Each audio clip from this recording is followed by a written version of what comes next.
Chapter 39. The Fall of Jerusalem.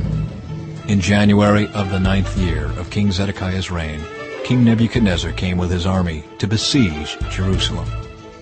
2.5 years later, on July 18, in the 11th year of Zedekiah's reign, the Babylonians broke through the wall, and the city fell.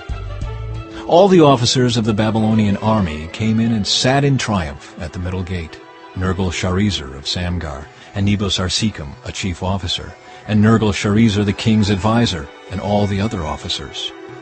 When King Zedekiah and all the soldiers saw that the Babylonians had broken into the city, they fled. They waited for nightfall, and then slipped through the gate between the two walls behind the king's garden, and headed toward the Jordan Valley. But the Babylonian troops chased the king and caught him on the plains of Jericho. They took him to King Nebuchadnezzar of Babylon, who is at Riblah in the land of Hamath.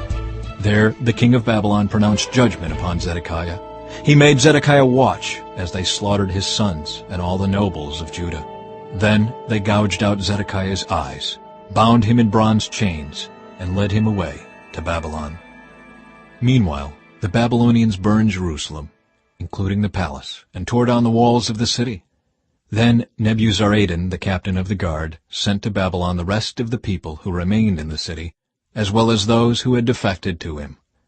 But Nebuzaradan left a few of the poorest people in Judah, and he assigned them vineyards and fields to care for. Jeremiah remains in Judah. King Nebuchadnezzar had told Nebuzaradan, the captain of the guard, to find Jeremiah.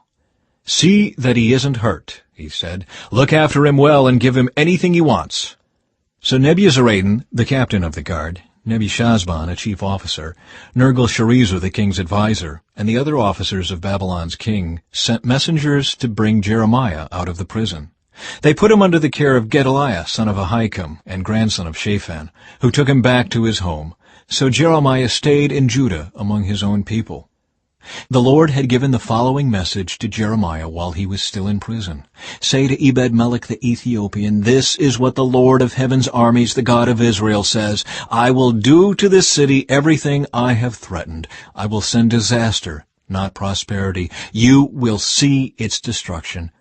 But I will rescue you from those you fear so much. Because you trusted me, I will give you your life as a reward. I will rescue you and keep you safe. I, the Lord, have spoken.'"